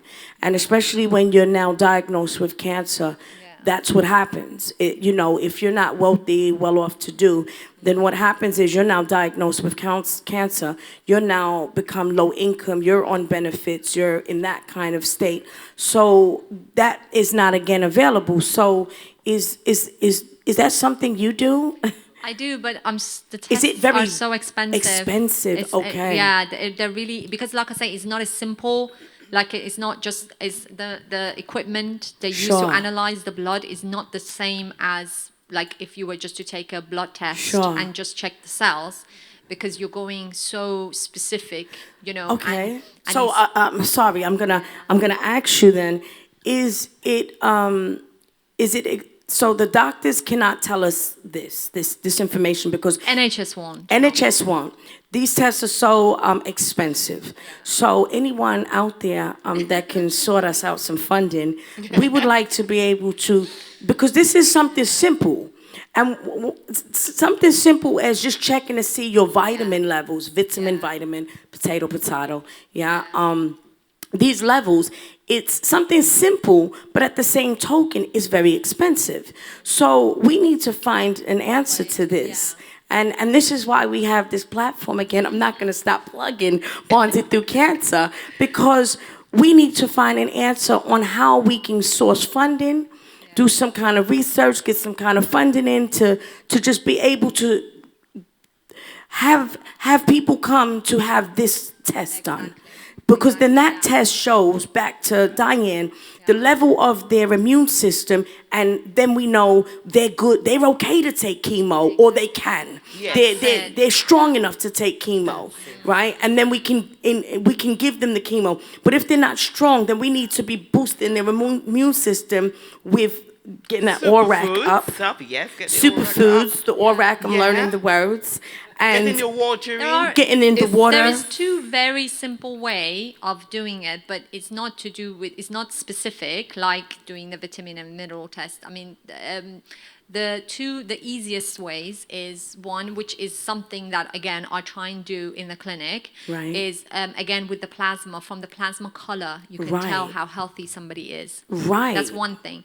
And then the second thing is that there is things that, there's like a machine that can measure your antioxidant level. But again, this goes with, because beta carotene, we were talking about carrots. Yeah. Beta carotene or antioxidants is orange. Right. So what it does, it measures the level of like orangeness of your, body. Okay. So it's very non-specific, but it's a very sort of a general indicator kind of. So this isn't that expensive? Yeah, no, I mean, when we do plasmas, which I'm happy to do for everybody, then we can measure So again, this is why my lovely Dr. Miriam is a part of the Health Dream Team, because we are going to combat this thing one way or another.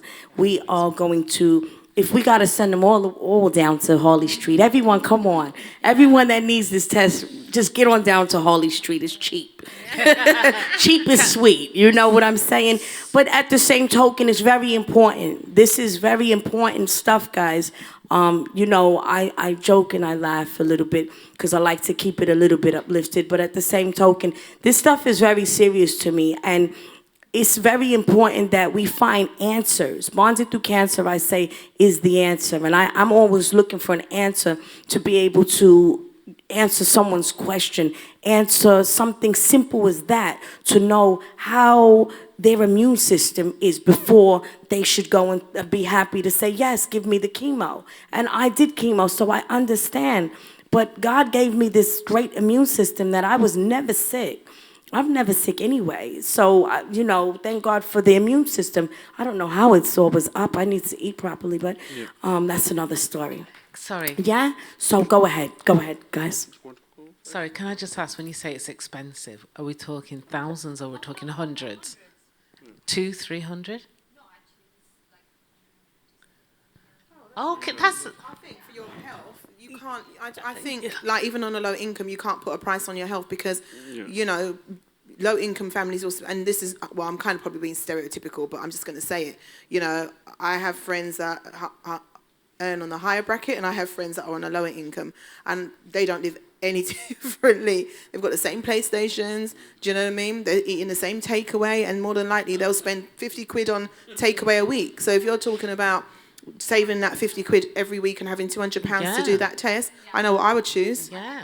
So But it's fundamental, isn't it? Absolutely. Because you need to know Absolutely. that Yeah. information in order to move on. So Because this is why I wanted to ask how expensive is it so far out of people's reach? There you go. Tests, you know, to basically determine exactly, you know, if you will ever Yeah. get any cancer, because it just detects a whole range of I think it's that thing, know better, do better. Well, do you know what I mean? yeah. When you know better, just do better. And I think a lot of people wait until the last minute when they get that result, and then they want to start kicking into action. But we just need, as people, need to say, you know, whether black or white, whatever, just say, start fixing yourself now. You take time with your car, you know, you valet it, you clean it, you do the maintenance. We need to do the same thing with ourselves. Know better, do better. Yeah. To be quite honest with you, I think everybody here is quite correct. And I also think there has to be a balance of everything. Now, when there's a problem, there has the solutions, and there's quite a few solutions to every problem. Now, why I'm saying this is, if in the first place you had actually had a protection in the first place, you would not really need anything like going, you know, looking for funds for doing immune system or for checks, because if you had things like critical illness cover, which a lot of people then again avoid, especially in the black community, because they don't understand, because a lot of people think, oh, this is expensive, it's so expensive that we can't afford it. But then you're looking at nothing 50p less to a pound a day, depend on how much you're looking to get. You know, why I'm saying this is because, you know, as much as a lot of people don't understand that finance is really, really important in this country, whatever we want to do. Now, for you to actually actualize yourself, I don't know if you guys have heard about Maslow's hierarchy of needs. Now, Maslow says, you know, on the bottom is self-protection. Now, what are you doing to self-protect yourself? Because you know that these things might come or it will happen. What if it does? Because right now, the other lady that came here is saying there's rising young women and also young men, especially black men at the age of 40. Now, you will really need to get a portrait.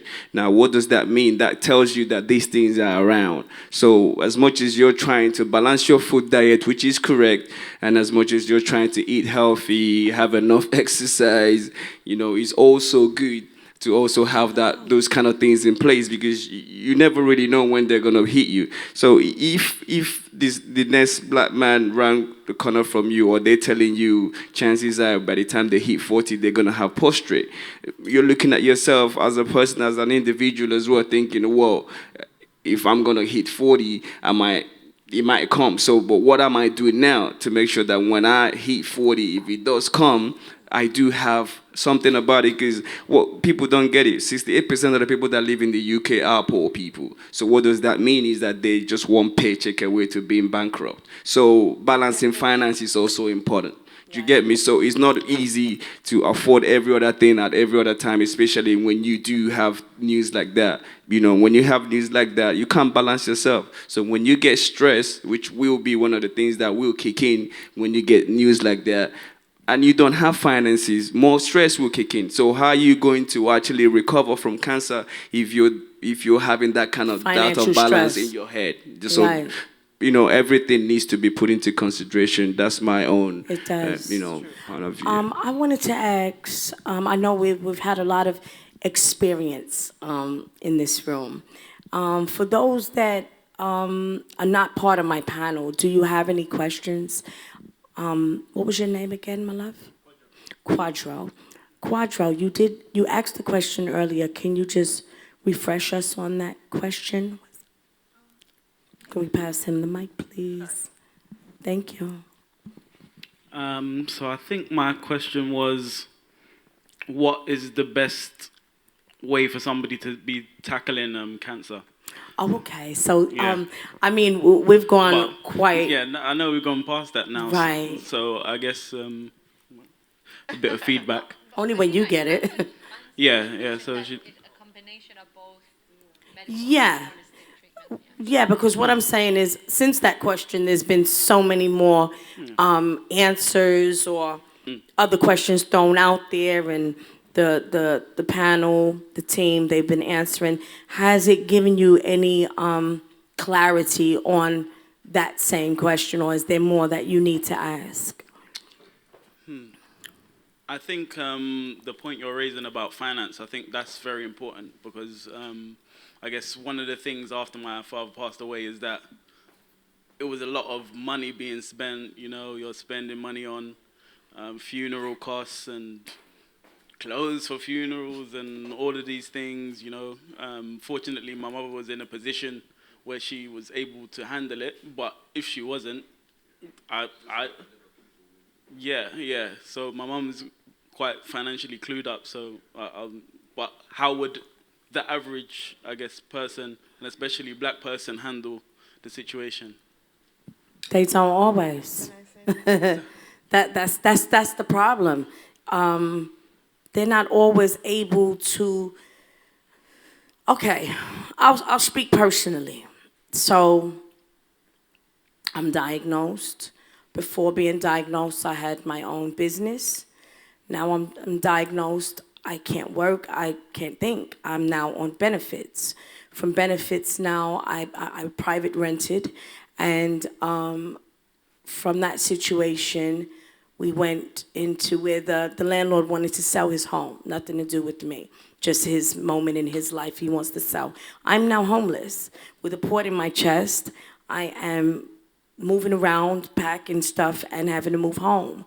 It's the low income situation becomes a problem, you know, and I don't think there's an answer in terms of how do you get through that being in a low income place other than still having the information about the food you can eat, having the information from the doctor to have that test before I go, you know, spend that 150 pounds and go and check my immune system or my vitamins to see if I can take on board chemotherapy.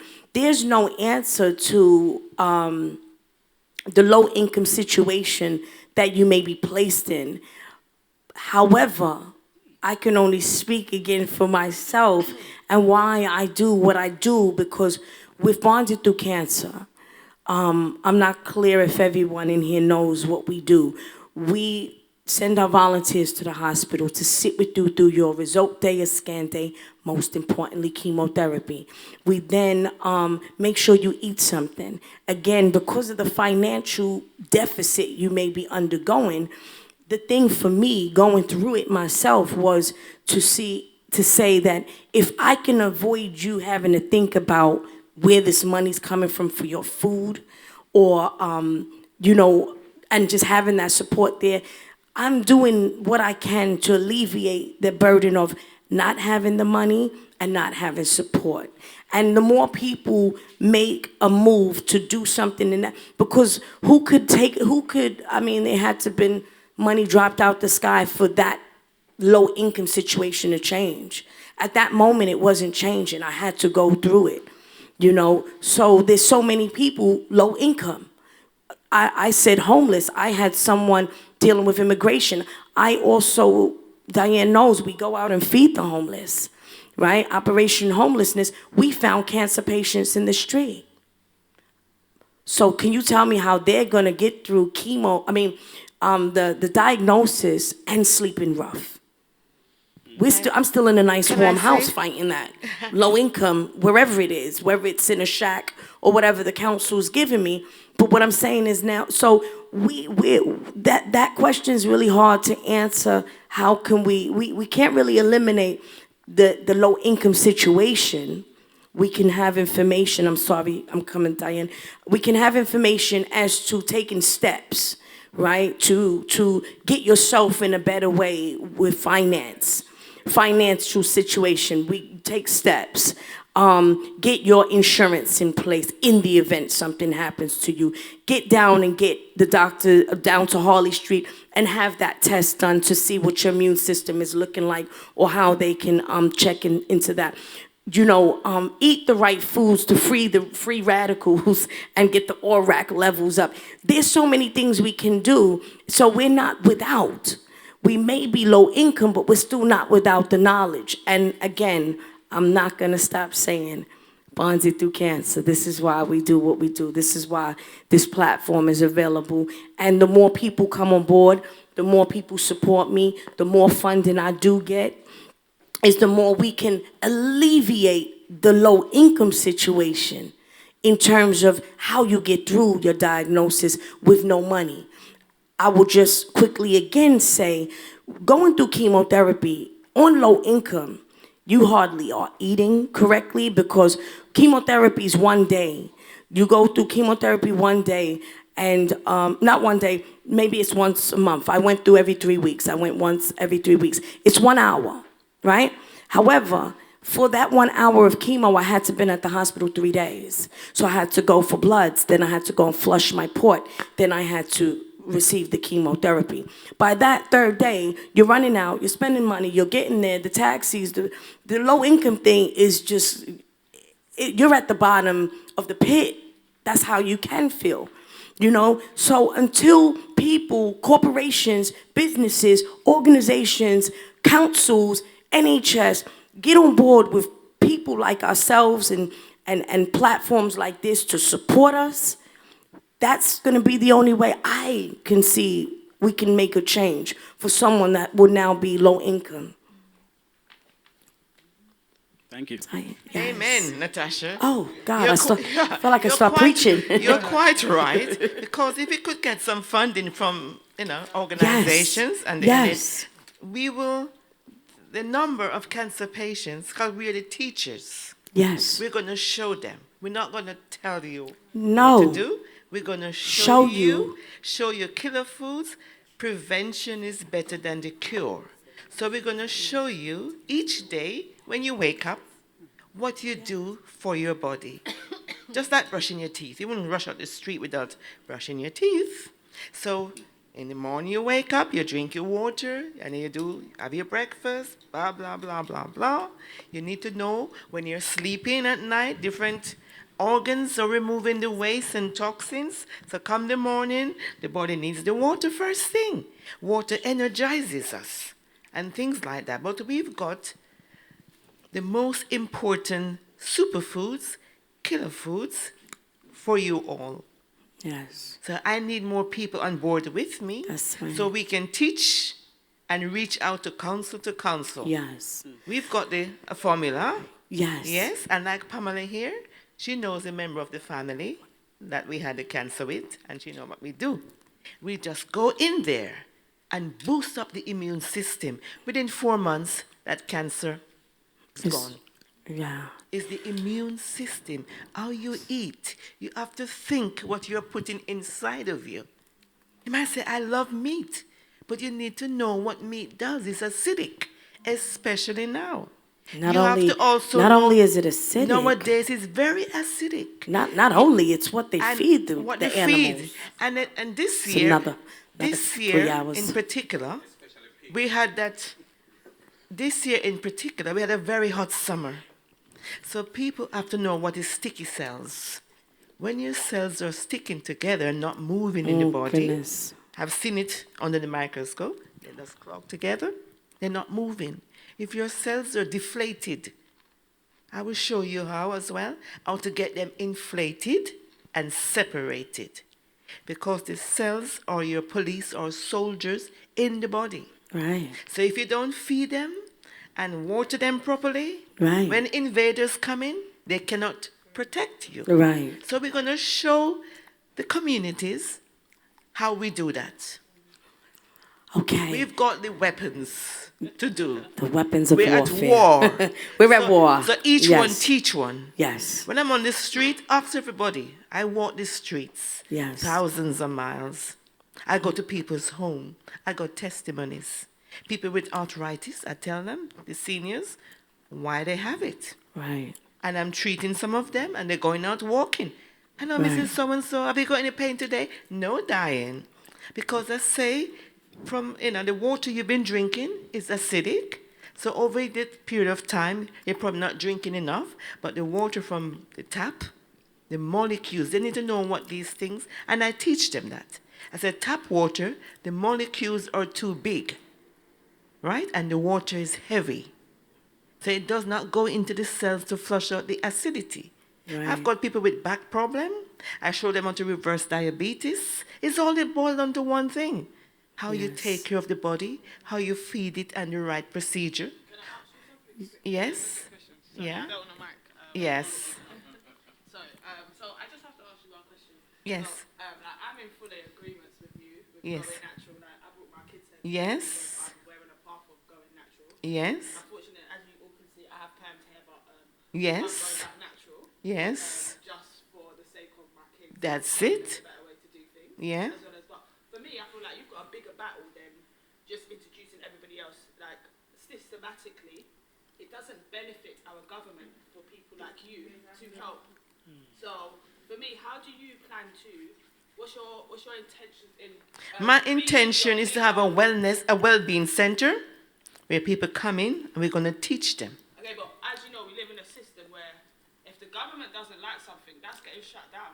Unfortunately. It doesn't matter because right now, the health situation is costing the NHS too much money. So it's not just doctors telling patients, go home and eat healthy. They don't know. So we teach them. We cook. We teach. Know, but there's certain things we as a society, us as black people, I'd say mainly, are not supposed to know certain things because they see it as we are supposed to be kept in our places, let's say. No, what I'm doing, I'm reaching out to all communities. Yes, we are all affected in all communities. It's not about a black or white. So I go out into the communities.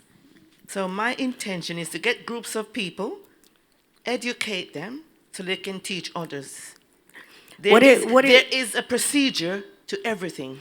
What it boils down to, I mean, I hear you, on the systematic side of things. And what I've learned in all of this is you have to make a difference. Simple. So I don't wait, and we cannot wait for what the government's saying, because it's a bit of a hierarchy, right? They're all the way up there. What changes are we making on ground zero? Zero. And that's what I'm about. Because we can talk about what's happening and what they're not doing and what they're stopping us from doing, but they didn't stop this. No, but I had to answer that, yeah, and let me tell you why. Because a lot of what I heard you not say is about teaching. Like, I'd say I more heard it in the sense that you're talking about teaching more adults about it. But for me, it's not the adults you need to teach. No, I deal with the youth as well. The only reason why, no, I know you do. Yeah. I know what you do. You know Oh, what you yeah, do, and I know you bless. think, do you understand? But I'm just thinking in the sense of like fully in respect of you, you're an older woman. But Yeah. how do you transpire that to younger people? Well, from 2011, right, we're just putting this together. So we've done the foundation. So now I need more people to train, to teach. And my intention too is to go to the schools. It's more people Yes. to support her.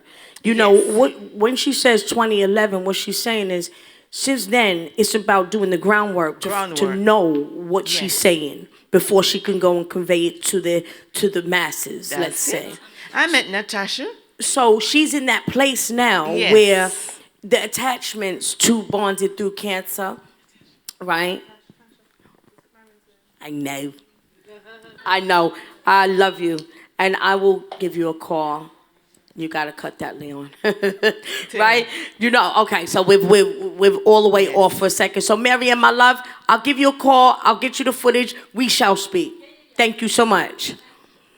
Right? So, it's about the groundwork that she's done, yeah? And any of us, that's what's important. So we know what we're talking about when we get out there. And then it's the attachments that we make with people that can make the difference.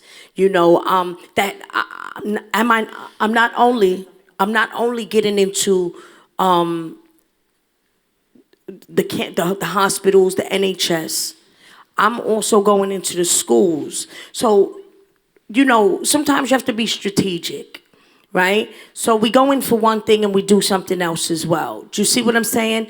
Because I'm reaching out to the young people. I work with the young people as well, bonded through music, and it sounds all musically inclined, and then we talk to them about foods that they're eating, and so forth and so forth. And then we bring someone like Diane in to now be able to give that information on a higher scale. So it's about the strategies that we have to use, and not allow the systematic governments and all of that stop us. You know what I mean? And I know where you come from and why you're asking those questions.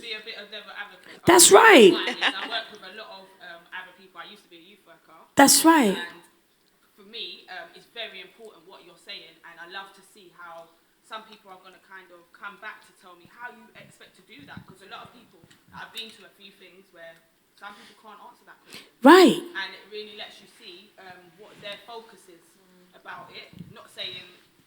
No, that's fine. But I just thought, let me ask, because so right now I send my daughter to something which is a girls group which is set up by a young lady, a young lady called Clarice VFA. Yeah. Who does a thing called Charismatic Minds, and her whole thing is about self-love, teaching the young ladies to value themselves a lot more. So for me, that is very much in line with what you guys are doing about. Right. It's about education. It is. It's all about education. This platform that we have, the Health Dream Team, and anything that I am attached to is about education in every form. I mean, education is the key. Knowledge is power. So on every level, that's just all we're about. Every last one of us that are here is that's exactly what we're about on every, I can't even say from the lowest level to the highest level. We're just here, we give our time.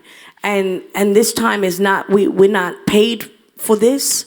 None of us are paid for this. So you understand the passion behind it that's why I said this strategy is always in place to get to the young people, definitely. But we have to go at it in a certain way. So we have to, Diane can use me. I'm in the schools. We're in Barnfield College, but this is Luton now. I haven't even been able to tell everyone. So I'm now also delivering workshops to the special needs in Barnfield College in Luton. And then that's going to open me to the whole entire college. So then we'll be delivering these same platforms there. Yes. I just wanted to, what's your name? I just wanted to touch on what Christina said, because I think it's important, because I think what you were saying, you can tell me if I'm wrong, what you were saying is that again, in the media, we're not very well represented, and we're not represented really at all. So it doesn't matter if it's, something great or if it's cancer or whatever. When people are talking about topics like cancer and, great things that they're doing or how they've been affected by it, we don't usually see ourselves. So in terms of sitting down here in this format and using this platform to educate ourselves, it is adult orientated. So I actually understand what you're saying in the sense of how then does it infiltrate through to our children. And I think it's important that we do understand that, because you're not going to, the same way we're not going to see ourselves as adults represented and speaking about our experiences to do with cancer, and because we know our bodies are quite unique compared to white people, and any other. We have a unique, we have melanin, we have genius skin, we have genius cells. So we know we're quite different. So I do think those things that we do need to pay attention to, and those are the smaller details, that it's easy to talk about cancer and stuff like that, but we do have to pay attention to those details as well. And I think that's more or less what Christina was saying, and how does once we know it as adults, how do we get that information to our children as well? We'll just piggybacking again. I answer the question about going into the colleges Sure. And all of that. Sure. But I think it's important that what you guys are doing, going to those colleges, it's important that that becomes like priority. Did you see what I'm saying? That even though that's a finer detail and we're paying attention to that, we do have to think about the children, and they have to become our priority, because we've already done the damage. Do you know what I mean? But we're learning ourselves. So let's concentrate on our children, because they're the ones that are going to make sure our future generation is going to keep on living, because we're marvels. And just like this gentleman, what's his name? That gentleman there? No, this one here. Darlington. Just like what you said, Darlington. Everything goes hand in hand. So in terms of the finances, do you know what I mean? Like, we have to teach our children the finances. We have to teach our children the health, give them all the important information. And we cannot stop, because every time we tell our children something, guess what? They're going somewhere else and someone's re-educating them with, excuse my language, shit. It's as simple as that. Well, I guess Okay. that's why I'd say it's important to understand the influence of social media, and especially musicians. Musicians definitely have a lot of power and influence over people. So I'm not sure if it's something that you thought about, but ways of, I guess, connecting with these type of people Of course. to, you know, Of course. push it forward. Of course we have. We have all the answers. Coming out of that box that we're so stereotyped of thinking, oh, let's use music to get kids involved. Sure. Let's use this to get them. Use something different. Sure. How about you find some stuff about Martin Luther King that might inspire these kids to want to know something different? Like, Well, you know, well, I'm not saying don't do what you say. I'm saying sometimes we have to think out of ourselves. You No, know? definitely. Again, that's why I'm just gonna always keep plugging Bonded Through Cancer, because I really love what I do, and I love every attachment that I have, right? And when you say that, we had got a small little bit of funding for Black History Month, and again, you know, it's just the normal Black History Month stuff. But what we did was we had little people, and we taught them about Black scientists. You know, not Martin Luther King. We love Martin, come on. You know, Marcus Garvey. We've done all of these ones over and over. But the children didn't know nothing about Black scientists. And this was who invented he didn't invent the traffic light, but he created the amber light, right? Yes, don't ask me right now. So now I look stupid on the thing, right? However, I'm not here for that part. We'll leave that to the philosophers and the scientists.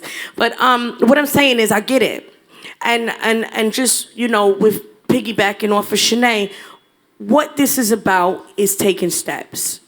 And that's just what we've done. So we had to take the steps amongst ourselves first, and then we can, you know, as much support here.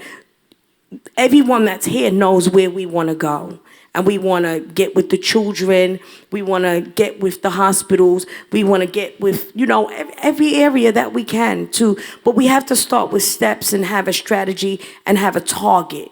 And those targets have been offered the platform for me being diagnosed, starting Bonded Through Cancer, creating Bonded Through Music, creating Operation Homelessness, and so on and so on. And we just hope that the more yourself comes out and your children come out and everyone supports us, the more people will know about what we do and what it's about. So, guys, we're gonna wrap it up now, and I'm just gonna thank you guys. Let's clap, let's clap.